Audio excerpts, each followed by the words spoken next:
Hi guys, कैसे हैं आप सब? आई होप आप सब अच्छे होंगे। तो देखिए, बहुत टाइम से मैं ना वीडियो बनाने की कोशिश कर रही थी, पर कुछ ना कुछ मेरी ज़िंदगी में चैलेंजिंग होता ही जा रहा है। क्योंकि जब आगे की चीज़ें सही नहीं है, तो मेरे साथ जो प्रेजेंट में होगा वो भी तो सही शुरुआत कैसे होगी? अगर मैं कितना भी दम लगा लूँ, तो मैं एक इंसान हूँ जो सालों से परेशान हूँ, अकेले हूँ। और आज के समय में, ये दुनिया में और आज के ज़माने के लोगों के साथ कहीं पे भी अगर मैं जा रही हूँ, तो उनको समझना, उनको डील करना या जीना बहुत ही मुश्किल है। क्योंकि सबको सिर्फ अपनी अपनी ही पड़ी है। तो मैं आप लोगों से ये वीडियो बना के ये बात बताना चाहती हूँ कि मुझे आप लोगों में से जो मेरी होप थी कि मुझे थोड़ा सा सपोर्ट मिले, थोड़े से दो शब्द मिले, क्योंकि आप मेरी एक फैमिली हो। जैसे काफ़ी लोग अपनी बात रखते हैं, वैसे ही मुझे अपनी बात रखने का ये 15-16 साल में लीगल सिस्टम ने कभी मौका नहीं दिया है। पर मैं इस समाज में रहती हूँ और मैं बहुत ही अच्छे फैमिली से हूँ। मेरा फैमिली बैकग्राउंड बहुत ही हम्बल रहा है, डिसेंट रहा है। और मैं वैसे ही माहौल में पली बड़ी हुई हूँ। और उसके बाद मेरे साथ चीटिंग हुई। बीच वाले जिन्होंने मेरी शादी कराई थी, उन लोगों ने मुझे बहुत ही फ्रॉड करके, चीट करके पीछे पड़ गए थे, जैसे जानवर की तरह। मैंने अपने कुछ वीडियो में बताया है, इंस्टाग्राम पे भी बताया है कि वो लोग जानवर के जैसे पीछे पड़ गए थे। सांस लेने की भी हमको फुर्सत नहीं दी थी जब उनको शादी करनी थी। ठीक है। और दुनिया के जितने भी झूठ बोल सकते थे वो सब बोल लिए। वही चीज़ें 15 साल से कोर्ट केस में भी चल रही है। दुनिया के जितने भी झूठ है सब केस में ला रहे हैं, ताकि जो सत्य है उसको दबाया जाए। जो सत्य है वो बोल ही ना पाए, और जो सत्य है वो धुंधला होता जाए, खोखला होता जाए समय के साथ। जो सिर्फ मेरे पास है, जो सिर्फ मैं हूँ, ठीक है, उनको मेरे खिलाफ कुछ भी नहीं मिल रहा है, ना लिखने को, ना दिखाने को, ना ही। हाँ, मुझे आपकी एक किसी की कमेंट आई थी।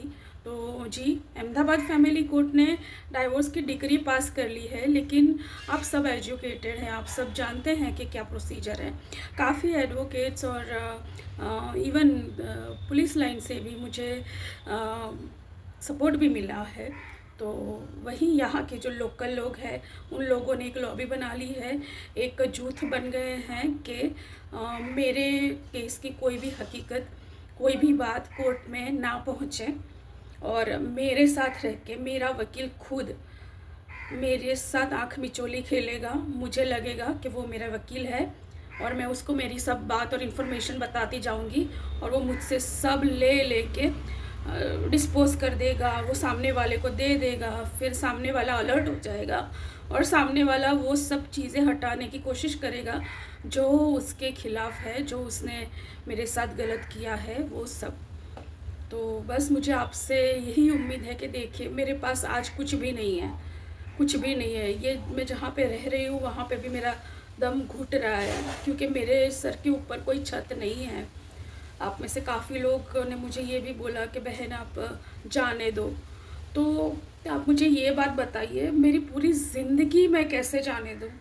फिर तो मेरे साथ ज़िंदगी को ख़त्म करने के अलावा कुछ बच ही नहीं जाएगा।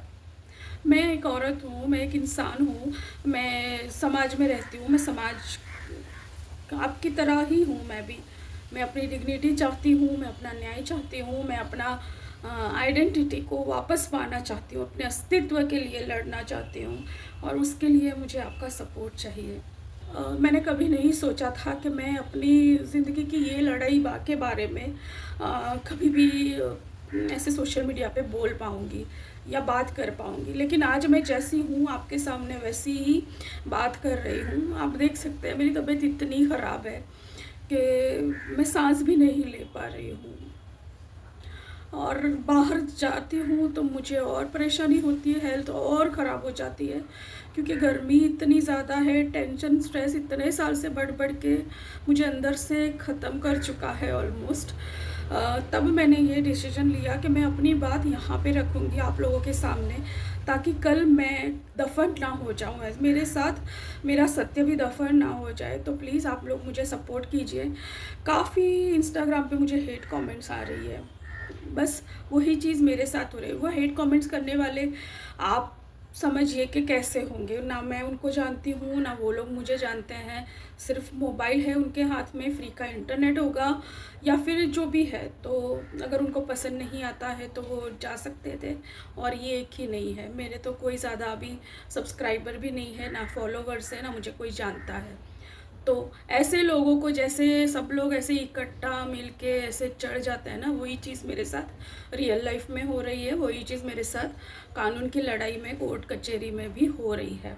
आपने अतुल सुभाष जी के केस को तो देखा ही होगा। उन्होंने एक बात बोली है कि करप्शन, शायद मेरे पास पैसे हैं फिर भी मैं करप्शन क्यों दूँ? जब मैंने कुछ गलत नहीं किया है तो मैं करप्शन क्यों दूँ? जब मैं रूल्स रेगुलेशंस को लेके चल रहा हूँ, मैं कोर्ट में हूँ, मैं अपन खुद हाजिर हो रहा हूँ, मैंने समाज में कितनी भी परेशानी आई, कितनी भी ठोकरें दी, कितना भी लांछन लगाया, वो सब से लड़ते संघर्ष करते मैं कोर्ट पहुँची हूँ और मैं सालों तक जा रही हूँ। तो मैं सवाल क्यों ना उठाऊँ? आप मुझे बताइए कि अगर आप कुछ काम कर रहे हैं और आपका माल सामान है, सिर्फ कुछ रुपयों का है या कुछ हज़ार रुपयों का है, क्या आप जाने देंगे? आपकी पर्सनल लाइफ है, सब लोग बोलेंगे कि आपके घर में 5 बच्चे हैं या 3 बच्चे हैं, कोई बोलेगा जाने दो एक बच्चा, तो आप जाने देंगे? क्या कोई आपको बोलेगा कि आप अकेले ज़िंदगी ऐसे जी क्यों रहे हो, आप मर जाओ, तो क्या आप मर जाएंगे? तो फिर मैं कैसे कर सकती थी? और जब ये लड़ाई तो मेरे लिए अब इतनी ज़रूरी बन गई है कि मुझ पे जितनी गाली उन लोगों ने पहुँची है, वो सब मुझे दिखानी है। और एक ही तो जगह होती है ना, हम कहीं भी जाते हैं, अगर आपके साथ कुछ गलत हुआ है तो आप पुलिस को रिपोर्ट करो। लेकिन आप सोचिए कि अगर वहाँ पे आपके साथ और गलत हो जाए तो फिर आप क्या करोगे? आप सोचिए कि फिर उसके बाद होता है कि पुलिस गलत कर रही है, आप कोर्ट में रिपोर्ट करिए। लेकिन कोर्ट में रिपोर्ट करते वक्त है ना, जो रास्ता होता है ना, अगर वो रास्ते में ही आपके साथ उससे भी ज़्यादा गलत हो जाए तो फिर आप क्या करोगे? बस, तो यही लड़ाई लड़ते लड़ते उन लोगों ने मुझे 16 साल तक बेवकूफ़ बनाया। मेरी इनोसेंस का फ़ायदा उठाया, मेरी मजबूरी का फ़ायदा उठाया, मेरी परिस्थितियों का, मेरी सामाजिक, मेरी आर्थिक परिस्थितियों का, मेरे पेरेंट्स की परिस्थितियों का फ़ायदा उठाया। आप लोग ने उस बेटी को तो हमेशा सपोर्ट किया जो इस दुनिया में नहीं रही, तो आप इस बेटी को सपोर्ट नहीं करेंगे जो इस दुनिया में तो है लेकिन ज़िंदा नहीं है, वो ज़िंदा रहना चाहती है या फिर वो अपना न्याय चाहती है। मेरे दुनिया से चले जाने के बाद मुझे अगर न्याय मिला तो क्या मिला? वैसे भी मेरा न्याय तो सालों से डिनाई हो चुका है। कम से कम एक आस मुझे मिलती, मुझे मेरा न्याय अब मिलता तो मुझे वो लगता कि मेरी ज़िंदगी सफल हो गई, मेरे संघर्ष पूरी ज़िंदगी के सफल हुए। मेरे परिवार की इतनी बदनामी हुई है कि मैं आपको क्या बताऊँ। इतना बदनाम हुआ है कि हर जगह से हमको ऐसा बोला जाता है कि नहीं, पर क्यों? बोलने वाला इंसान है ना, वो खुद इतना गंदा होता है, इतनी गंदी सोच लेता है, उसकी आँखें, उसका देखने का तरीका अच्छा नहीं लगता। तो मैं ज़्यादातर चीज़ें वहाँ पे निगलेक्ट करती हूँ, शांति से अपना रास्ता लेके निकल जाती हूँ। तो क्या मेरा वो व्यवहार गलत हुआ? नहीं ना। तो फिर आप बताइए कि मैं क्या करूँ? मैं भी इंसान हूँ, मुझे दुख होता है, पीड़ा होती है। मेरे साथ बहुत कुछ हुआ। जो बीच वालों ने मेरी शादी कराई थी, उन्होंने मेरे घर की परिस्थितियों को इतना अब्यूज़ किया है, मुझे इमोशनली मेरा ब्रेन वॉश किया, मुझे इमोशनली इतना ट्रैप किया, मुझे पढ़ने लिखने नहीं दिया। मैं पढ़ाई कर रही थी, वो छुड़वा दी। और मेरे पास तब कुछ नहीं था, अपने घर में मुझे कैद कर लिया 2.5 महीने तक, ताकि वो मेरी शादी करा पाए। अगर मैं बाहर निकलूं तो अगर मुझे पता चल जाएगा कि उनकी असलियत क्या है तो मैं मना ना कर दूं। मैं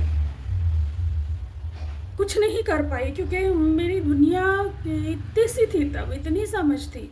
शायद अभी भी मुझे पूरी दुनिया में क्या चल रहा है नहीं पता, बस आपको बताती हूँ और आशा रखती हूँ कि आप मुझे सपोर्ट करें, मोटिवेट करें।